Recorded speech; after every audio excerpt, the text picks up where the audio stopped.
Oromia Dispatch 24B, a vision for the Oromo nation, justice, reconciliation, and building the rule of law. By Banti Kitesa. Introduction. A nation cannot be built on broken bones. The Oromo people have endured generations of brutality, dispossession, and impunity under successive Ethiopian regimes. Massacres have gone unpunished. Torturers have been promoted. Courts have served rulers, not the ruled. Every promise of justice has been betrayed, and every cycle of violence recycled.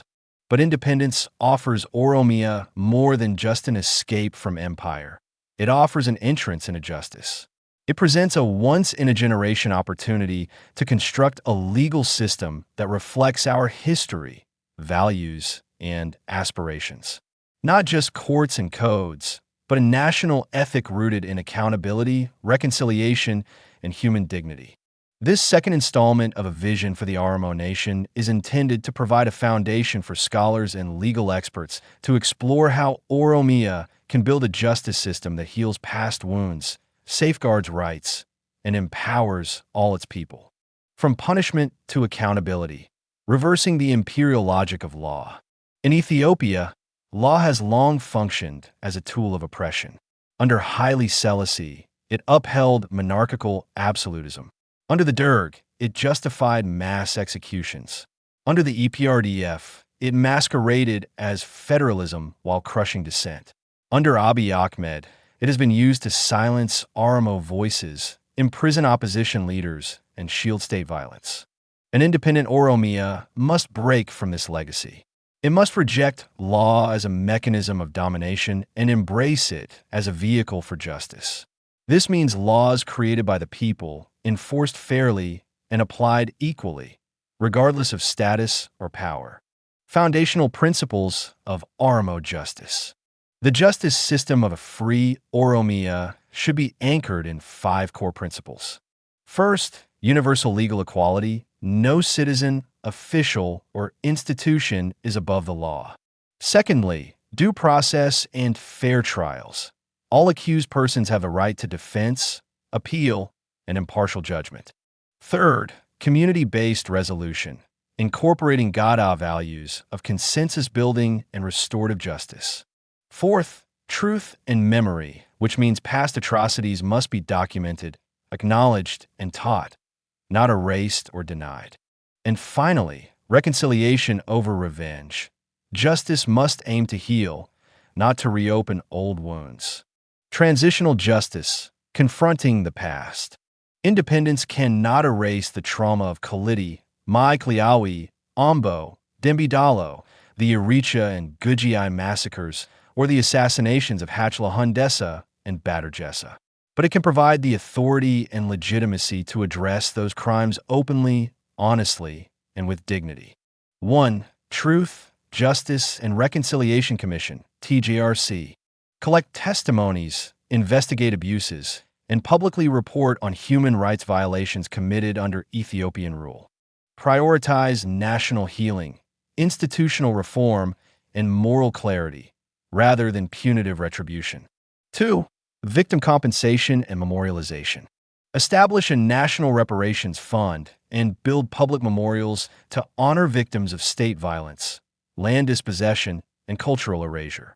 Provide public recognition and material support to survivors and families most affected. 3. Conditional amnesty. Offer amnesty to low-level perpetrators who fully disclose their actions and commit to reconciliation efforts. Deny immunity to those who orchestrated systemic abuses. Judiciary and legal institutions, building from the ground up. To deliver justice, institutions must be independent, accessible, and trusted. 1. Independent Constitutional Court. Empowered to review laws and government actions for constitutional compliance. Judges selected through a nonpartisan, merit-based process and confirmed by Parliament. 2. People's courts at the local level. Resolve disputes using customary Oromo law, Ada Sira, and Gada practices. Ensure inclusion of women and youth in community justice mechanisms. 3. Office of the Ombudsperson. Investigate abuse, discrimination, or violations of procedural justice committed by public officials. Operate independently and report findings to Parliament and the public. 4. Legal aid system. Provide free legal representation to those who cannot afford it, especially in cases involving land disputes, gender-based violence, and abuses by the state. V. Policing, prisons, and the end of state terror. A just society cannot tolerate police and prisons that function as tools of repression. 1. Demilitarize the police. Replace paramilitary forces with civilian-led, community-based public safety institutions. Train officers in Oromo law, language, and human rights. 2. Close and reform detention centers. Shut down informal prisons and sites of torture. Develop a rehabilitative prison system focused on reintegration, not punitive suffering. 3. Oversight and complaint mechanisms. Establish civilian review boards with authority over police conduct, detention procedures, and use of force. Enforce national standards to protect rights and prevent abuse. 6. Legal education and public trust. Laws are only meaningful when they are understood and believed in. 1. Public legal education. Disseminate legal knowledge via radio, TV, and social media in accessible language. Integrate civic education into school curricula from the primary level onward. 2. University reform. Build Oromo-centered law schools focused on constitutional law, human rights, customary law, and transitional justice. Encourage a new generation of legal professionals committed to public service and justice. 3. Translation and accessibility. All laws must be published in Afan Oromo and other local languages. Legal documents should be written in clear, understandable terms, not in obscure legal jargon. 7. Regional inspiration and global legitimacy. Oromia need not start from scratch. Other nations have walked similar paths from trauma to justice. South Africa showed how truth-telling and forgiveness can underpin national reconciliation. Rwanda's hybrid Gakaka courts demonstrated how local traditions can support accountability after genocide. Tunisia enshrined civil liberties and judicial independence through constitutional reform after dictatorship. Oromia can draw from these global experiences while rooting its justice system in Gada values, to build institutions that are both authentically Oromo and globally respected. Conclusion: a new covenant with the people. A just nation is not one without wrongdoing.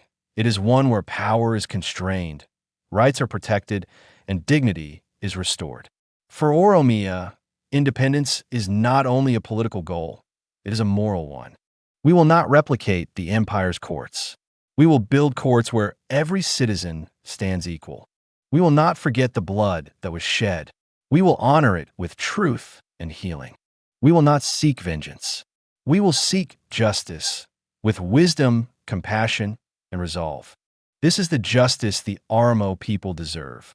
This is the foundation upon which our freedom must rest. Thank you for listening.